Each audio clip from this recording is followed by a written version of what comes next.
Hey guys, I just want to share with you about the mystery glyphs and some of my research. As I travel all across the western United States, searching out the locations and clues to the mystery glyphs, I kept hearing the same things over and over again from the scholarly and rock art communities. The mystery glyphs aren't Indian, so they have to be modern and or a hoax. Growing up in Utah and seeing thousands of Indian petroglyphs throughout my lifetime, I had to agree with them at least on one of their points.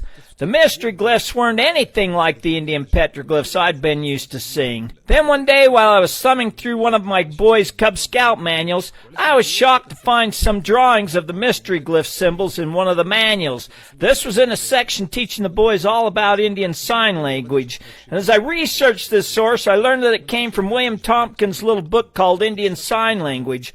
This book was originally published in the 1930s and has been reprinted several times and is still available from Dover Publishing today. Tompkins had a fascination with the Native Americans. He studied George Copway's book published in 1850 entitled The Traditional History and Characteristic Sketches of the Ojibwa Nation. One of the subjects Copway wrote about was the ancient sacred records and pictorial language that was passed down for over 100 generations to only a select few of the most trusted braves.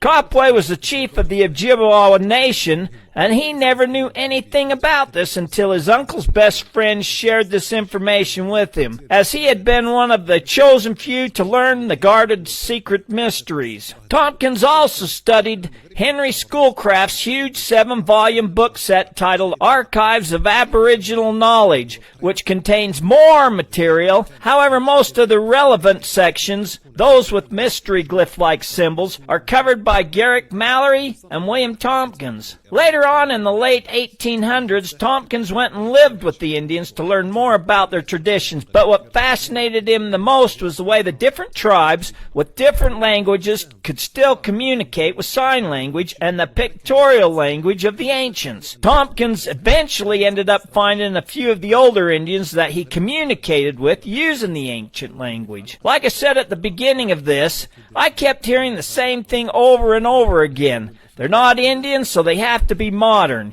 Yet here we have documented proof from the mid-1800s stating that these types of symbols are part of an ancient language that were known and used probably by the medicine men or shamans of the Indian tribe. Armed with this new information, I went back to the different individuals telling me they were modern to show them what I had found. Then I started hearing that the publications by these authors of the several Indian petroglyph symbols, identical or similar to some of the mystery glyphs, was justification for their positions that the mystery glyph panels are modern in nature and that their symbols were allegedly copied from the books. Some extended this idea and claimed the published material proves the mystery glyphs were copied or plagiarized from modern publications.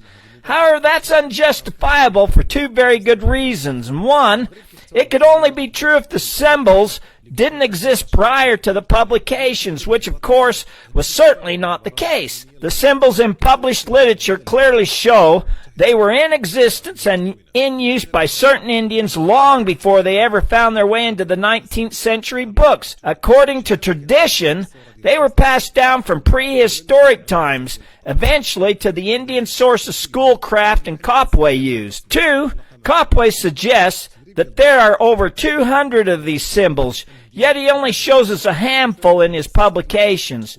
To date, there is way more than 200 different symbols used in the mystery glyphs panels, far more than is shown in all the published publications combined. Also, the mystery glyphs only contain about 20% of the published symbols. I would think if someone were going to perpetrate a hoax using these published symbols as their base, they would have at least used the majority of the known symbols instead of making up their own. But despite the fact that several of the mystery glyphs are found among the symbols in these literatures, none of the mystery glyph panels have been successfully interpreted, let alone consistently from panel to panel using the published meanings which were assigned to the symbols. because of the prior existence that includes some of them in lists of authentic signs demonstrates the published literature does serve to establish that at least some of the mystery glyph symbols, those included in the list, were used by Native Americans prior to and up to the 1800s and probably much earlier. It seems unquestioned today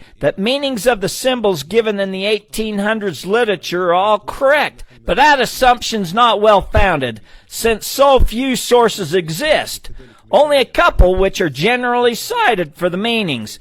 Nearly all the Indian-sourced meanings we have for the symbols, especially referring to the mystery glyph symbols in the list, were set down by Copway, with limited examples, or Schoolcraft. Mallory and Tompkins, with some exceptions, are largely just repetitions of Copway's and Schoolcraft, without very much original investigation of the meanings in the case of the included mystery glyph symbols.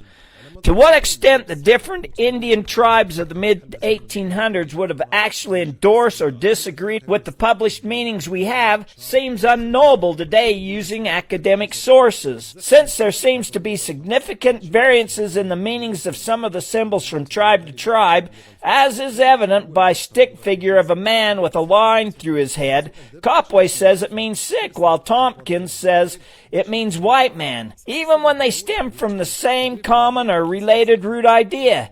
It should be considered that the originally intended mystery glyphs meanings may not even have been known to native tribes in the 1800s or even much earlier, but originating far enough back so that the meanings of the mystery glyphs had changed with time, or other circumstances sufficient to make them unreadable by later Indians. Other circumstances include being made by members of a tribe who assign particular unique meanings to them, which is certainly suggested by the linear style as opposed to the cluster relationship found in most petroglyph panels, the later demonstrated by Levan Martineau, but whose presence in the region was temporary or exclusionary, or a tribe that existed for a period but disappeared at some point for other reasons. It's my hope that doing this video that the statement they're not Indian, therefore they have to be modern, has been disproved. I have tracked down and verified that they are at least 100 to 150 years old. I have newspaper articles from the 40s, 50s, and 60s stating that they looked old back when some of the different sites were being found or reported. How much older than the 150 years, if any, is anybody's guess, but I personally think they could be older. But at the very least, they were made in the late 1800s and are historic and need to be valued and protected as such. I've come across several reports that state that people have come across a petroglyph panel that looks modern in nature because of the straight lines and the hieroglyphic symbols that they've been written with. They don't look anything like the Indian petroglyphs they've been used to seeing, so they just dismiss them as cowboy scratchings or a modern-day hoax and never properly record or report them. If we could get out the idea to the different individuals and rock art groups throughout the country that there is a basis for the mystery glyphs to be seriously researched, studied, and documented, then there's no doubt in my mind then we can come up with more than the 38 site locations that are presently known today. When more of these sites are found, we've got a better chance of discovering who carved these mystery glyphs and why, and what the message says that they thought was important enough that they had to neatly and painstakingly carve them into stone in remote locations. If you happen to see any symbols like this scattered in your travels and your treasure hunting, I don't think they have anything to do with treasure, but I do think they have a spirituality connection with the Native Americans.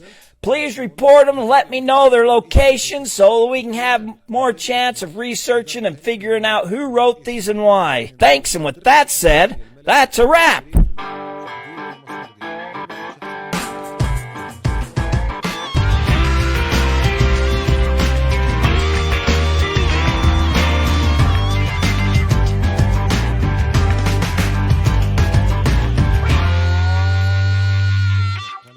تشترك معنا باش نحاولوا نوصلوا لعدد اكثر ديال الناس. كان معكم انس، اشوفكم في فيديو جاي.